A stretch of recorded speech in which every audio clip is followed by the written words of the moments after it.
Welcome everybody to another silent film review, and this time we'll be taking a look at Frau and Mond on the Master Cinema release. This is directed by Fritz Lang and it came out in 1929 in Germany, 169 minutes long, and first impressions, wow, absolutely incredible. This is a spectacular film. Basically this is a science fiction film, the first scientific science fiction film apparently, according to what it said on the DVD menu. But the plot concerns Dr. Helios, who visits an old professor who had this ambitious idea, this radical idea about gold being on the moon, and he wants to do this voyage now, so he is looking at the plans of this old professor, and it's pretty not long before spies are trying to steal the project and the ideas, and they're threatening him to sabotage the work if they don't get involvement with the project, so the spies end up involved in the space voyage. I'm not actually sure where to begin when talking about this film because the scope is fantastic, and it seems Fritz Lang's trilogy of epics, Die Nibelungen, Metropolis and this, the scope and effort that go into his films is just spectacular, and he never forgets to put character depth there too, and that's something that this film does a lot of, because for the first hour and a half you really get to know the characters and you can see real focus on each character, and it is quite slow. I didn't like the pacing at times whenever scenes should have been really full of action and should have been really tense, but regardless I just loved how the film builds up to this voyage, because it makes you care about this voyage whenever they end up going on to it. You've got the Dr. Helios character, which has lots of depth and focus, and we even get a flashback to the old professor whenever he's announcing his idea to other professors, and that's when everyone thinks he's crazy, but now we see Dr. Helios taking on the idea, the project. Then you've got Dr. Helios' assistant, Frida, the woman whom he seems to have quite a liking to. However, one of his other colleagues or assistants, Windegger, is now engaged with Frida. So yes, those two end up on the voyage eventually. And yeah, as I said, it gives lots of focus and depth on it, and you've seen lots of sci-fi films, films in general that have things, journeys or events that happen, and they always forget to give real focus to the characters. But here, the absolute patience that went into the characters, because it's an hour and a half before we see the launch. I would say the film is split into three acts. The first scene being the build-up of all the characters and getting the mission off the ground. Then we have the actual voyage itself. And then we have the landing on the moon. So split it into those three acts, every single one is solid, and it's just a great story progression. The thing that makes this such a spectacular watch is how greatly entertaining it is, because of how much you come to like the characters, how much you come to grow to the characters, the depth that they have. But then, of course, the ambition of the story itself. You've got this big voyage, this big adventure, and this is one of the first films to really concern space voyage, space travel. I know there's the film that came out in 1902 called A Trip to the Moon by Georges Méliès, which is definitely probably an influence on Fritz Lang. This is one of the first films to really show a spacecraft crashing onto the moon, and it's just fantastically done. The set design of the moon and everything is great, and the ship itself I thought looked absolutely spectacular. And the effects in general, are really well done. And one thing that you see in the film is the countdown sequence, which apparently Fritz Lang invented. And apparently this is the first time that we ever see a countdown in a film, which we now know in everything to Thunderbirds to, anything else involving a rocket taking off. 5, 4, 3, 2, 1, we have liftoff type of thing. And it's the way, I think that's the way Fritz Lang does it. He does this thing with text where it comes flying out, and it's quite expressionistic. You see it in some other films like Sunrise, which is by Murnau, by the way. But in M, for instance, you've got that style that he sometimes does with effects and text coming on the screen, and it works really well. It's quite playful too. And speaking of playful, the voyage scene, whenever they enter zero gravity, I thought that scene was really well done, and it was a nice scene. It was a nice, quite a funny scene.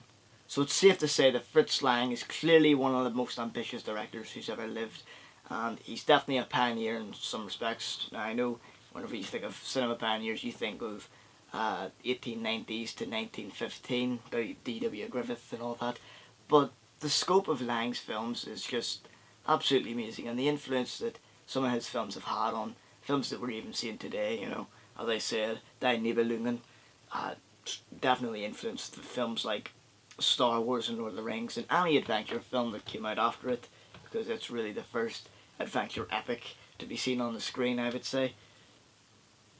But yeah, he's certainly a sci-fi master with this and Metropolis, and I think that Metropolis is the #1 sci-fi film for me. Absolutely love it. And Frau and Mond has quickly climbed up my favourite films of all time. And it seems Fritz Lang can never disappoint, because every single one of his films that I've seen, I have given a 9 out of 10 or above too. And I'm happy to have them all on Masters of Cinema, and I look forward to getting his entire filmography at some stage on Masters of Cinema that's released at the moment, because they are spectacular. I believe Masters of Cinema have now released every single Fritz Lang silent film. I don't know if they have Der Mute Todd out yet, but they certainly have a lot of them. They've got Dr. Mebius, and they just released his spy film, which is called Spion, or however you pronounce it, is Pione. So I don't want to talk much more about the film, because I know you haven't seen it, and I do want to talk about the ending. There were some things I didn't like about the ending, and as I said, I thought the film could have had more pace at scenes that it should have been very fast paced. Because it always seems to be a lesson of science, human progression, and just human discovery. There's a great quote at the start of the film that is, how does it go? To humankind there is no never, only not yet. And I think that's quite true too, that reflects on reality itself, And yeah, so the film works as a lesson of science, I would say, whenever we come to the end of the film. Again, I don't want to spoil it, and I hope that didn't spoil it for you out there who haven't seen it. And seriously recommend this, because this needs to be seen. I can't believe how many people have not seen this film. Even people that are into science fiction and the history of cinema. I mean, I hadn't even heard of the film until a couple of months ago, which is surprising, because Fritz Lang is one of my favourite directors, and so I'm really happy that I got to see it on such a great release too. And the work Masters of Cinema are doing, Eureka are doing, is just spectacular, and I can't give enough praise to the releases they do, keeping the memory of cinema alive. And so yeah, as I said about the film being the first film to show space exploration, it's the first one to do it seriously in a proper manner, paying close attention to the science involved when launching a vessel, which it says on the back, so it makes it quite clear. And yeah, as for the Blu-ray itself, as I said, the picture is perfect. I don't have anything to compare it to any other old releases or anything, but the image sharp, very good quality, looks great. And inside we have the artwork, and then the 2 discs, still format edition as usual. Yeah, nothing's too special about the discs, but who gives a shit about what the discs look like. The booklet has really nice images on the front, and these look like posters. I want to see if I can find this poster. I would love to have that on my wall, because that's a great poster. So yeah, inside here we've got an analysis of the Fritz Lang's films, and this film in particular, but the writer, Michael E. Grost, compares the film to all of other Fritz Lang's films, and as usual, there's great images in the booklet. My favourite being this one, which becomes very, very relevant after you see the film, and you understand why the film has the title, of course, A Woman in the Moon. So yeah, this is a very interesting formal analysis. I only read the first few pages, but it's certainly interesting to see how it talks about the film, and comparing it to other Fritz Lang films. It's quite a clever analysis. Ooh. So once again, Masters of Cinema have made another fantastic release, and they cannot disappoint. They really can't. Even if you don't like the film, you need to appreciate everything that they do to it. I haven't seen a bad film or even an average film from them yet. The lowest rated for me at the moment of the film is 8 out of 10, which is The Lost Weekend, which is still a fantastic film from Billy Wilder. I have that in Steelbook. I may review that at some point. But overall, Frau, Mond is a very special film, and I think, you know, you have to check this one out, definitely. If you like sci-fi, if you like movies, if you like silent cinema, if you like Fritz Lang, check this one out. Highly recommend it. Well, that's it for this review, everybody. We are coming to a closing of the Silent Film Marathon, with this being the last Masters of Cinema review I'll be doing. 2 more videos coming up, my top 25 silent films. I wanted to watch this before I made the list because it's now in there. My Chopped on a Keystone, which will be up tomorrow if you're watching this today and not tomorrow. And if you are watching this tomorrow, then the Keystone video will be up today.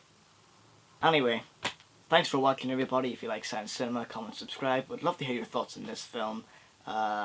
Comments, always appreciated. Hit the thumbs up button. And until next time, everybody, see you then. Take care.